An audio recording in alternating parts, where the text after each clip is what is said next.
So now we move on to the question number 40th.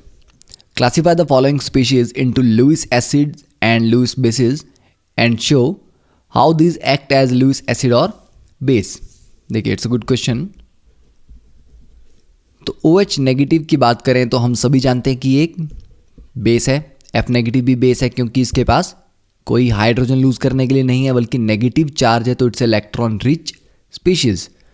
H positive एक acid है, BCl3 electron deficient species है, तो ये भी एसिडिक होगी. तो लुईस एसिड की अगर हम बात करें तो लुईस एसिड की डेफिनेशन के अकॉर्डिंग क्या होता है? Acids are electron deficient species. ठीक है,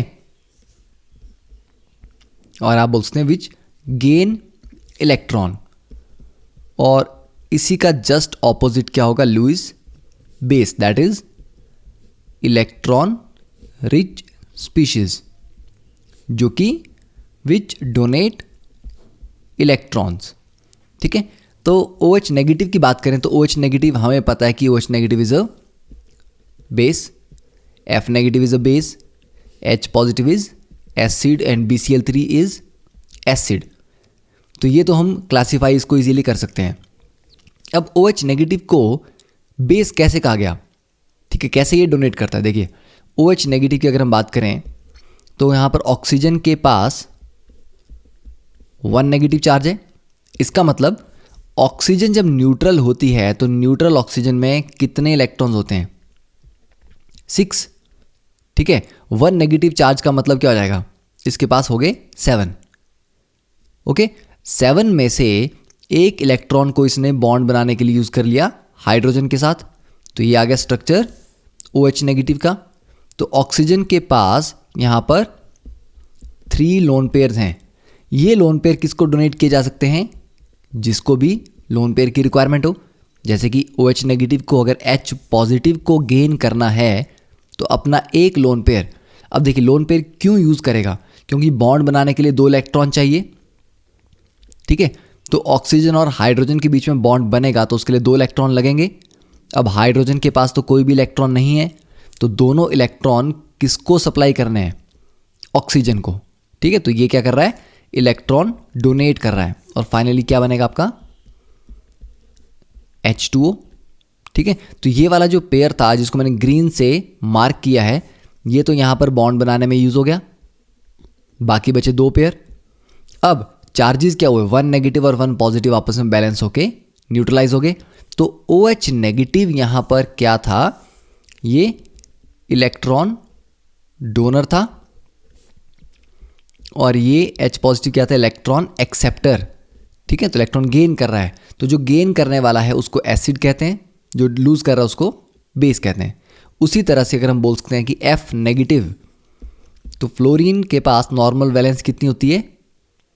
हैलोजन की वैलेंस होती है 7.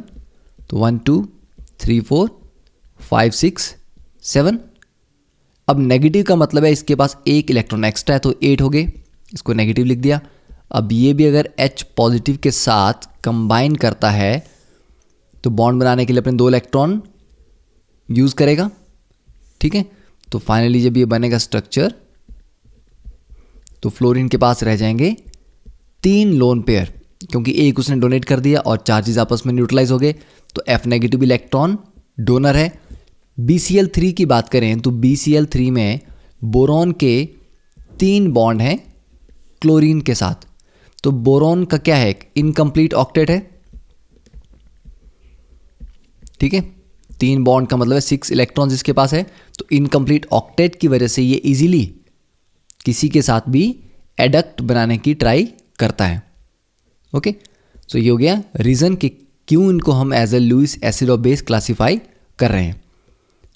Now moving on to the question number 41. The concentration of hydrogen ion in a sample of soft drink is 3.8 into 10 raised to power minus 3 molar. What is its pH? तो देखिए pH निकालने के लिए हम क्या use करते हैं? pH का simple formula, it is negative log of H positive concentration. और H positive concentration is given, ठीक है, कंसंट्रेशन ऑफ हाइड्रोजन आयन तो दिया हुआ है क्वेश्चन में कि H पॉजिटिव की जो कंसंट्रेशन है दैट इज 3.8 इंटू 10⁻³ मोलर। अब यहां पर ये H पॉजिटिव की कंसंट्रेशन है ये फेयरली लार्ज वैल्यू है, ठीक है। आपको लगेगा कि 10⁻³ लार्ज वैल्यू कैसे है। देखिए जब हम वाटर की बात करते हैं, वाटर के लिए जब आप KW कैलकुलेट करते हो, आयनिक प्रोडक्ट ऑफ वाटर, इसमें H पॉजिटिव कितना होता है 10⁻⁷ और OH नेगेटिव भी कितना होता है 10⁻⁷। उसके कंपैरिजन में ये फेयरली लार्ज वैल्यू है, ठीक है, क्योंकि 10⁴ का यहाँ पर डिफरेंस है। इसीलिए वाटर की वजह से अगर जो H पॉजिटिव डोनेट किए जाते हैं उनको यहाँ पर काउंट करने की ज़रूरत नहीं है, ठीक है, क्योंकि वाटर भी पानी में जाके सेल्फ आयनाइज होके 10⁻⁷ H पॉजिटिव देता है, ठीक है। और जो सॉफ्ट ड्रिंक है उसने दिए कितने 3.8 इंटू 10⁻⁻3। तो टोटल H पॉजिटिव अगर हम लिखते भी हैं कि total H positive is equal to 3.8 into 10⁻³ plus 10⁻⁷, तो ये वैल्यू क्या होगी अप्रॉक्सीमेटली 3.8 इंटू 10⁻⁻3। ये ऐसे बात होगी कि आपने 10,000 में 1 ऐड कर दिए, तो 10,000 और 10,001 में कितना डिफरेंस है, हार्डली एनी डिफरेंस, ठीक है। तो you can always neglect that. तो इसीलिए मैं यहाँ पर कह रहा हूँ कि 10⁻³ जो है वो 10⁻⁷ से काफ़ी बड़ी वैल्यू है, इसीलिए वाटर की कंट्रीब्यूशन को यहाँ पर निगलेक्ट करेंगे हम, ठीक है।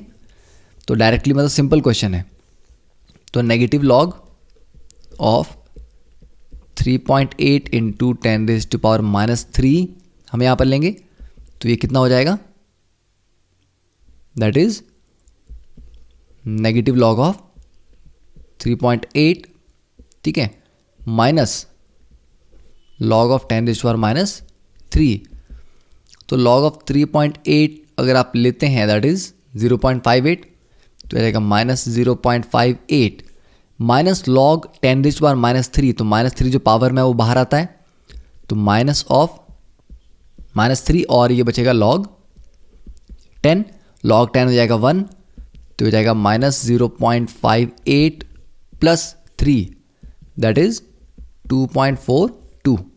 तो that is your answer for the pH। Okay clear. So ultimately this is the solution. ये जो राइट में मैंने पार्ट आपको एक्सप्लेन किया दिस इज जस्ट के कुछ केसेस में आगे हम देखेंगे कि pH कैलकुलेट करने के लिए वाटर की कंट्रीब्यूशन को भी हमें इंक्लूड करना पड़ता है। Now moving on to the question number 42, the pH of a sample of vinegar. What is vinegar? That is dilute acetic acid. तो विनेगर की यहाँ पर pH दी गई है 3.76। ओके, अब हम जानते हैं कि pH का फॉर्मूला क्या होता है, it is negative log of H positive और ये दिया गया है 3.76। अब क्या कैलकुलेट कर रहा है, ये H पॉजिटिव की कंसंट्रेशन, तो ये कैलकुलेट करनी है हमें H पॉजिटिव कितना है। तो यहाँ पर हम क्या करेंगे, तो यहाँ से हम लिख सकते हैं नेगेटिव साइन को अब राइट साइड ले जाए, तो लॉग ऑफ H पॉजिटिव कितना आ जाएगा -3.76, ठीक है, और H पॉजिटिव कितना आ जाएगा, एंटी लॉग लेंगे अगर हम दोनों तरफ, तो लेफ्ट में एंटी लॉग लेंगे तो उससे लॉग कैंसिल हो जाएगा, और राइट में ये आ जाएगा एंटी लॉग ऑफ -3.76। तो बस आपको एंटी लॉग चेक करना है कितना होता है। After solving you will find it is 1.74 into 10⁻⁴ molar, that is your answer. Okay, so these are very basic questions of ionic equilibrium. Now the question number 43, the ionization constant of HF, HCOH and HCN at 298 Kelvin are 6.8 into 10⁻⁴, 1.8 into 10⁻⁴ and 4.8 into 10⁻⁹ respectively. इसका मतलब क्या है, देखिए ionization constant का मतलब है कि HF क्योंकि एक वीक एसिड है तो ये कंप्लीटली आयनाइज नहीं होगा, ये इक्विलिब्रियम में रहेगा H positive plus F negative के साथ, ठीक है। और इसका अगर आप इक्विलिब्रियम कांस्टेंट लिखते हैं, क्योंकि ये एसिड है तो उसको Ka लिखा जाएगा, तो वो आएगा H positive into F negative divided by HF की कंसेंट्रेशन। तो ये दिया गया है आपको 6.8 इंटू 10⁻⁴।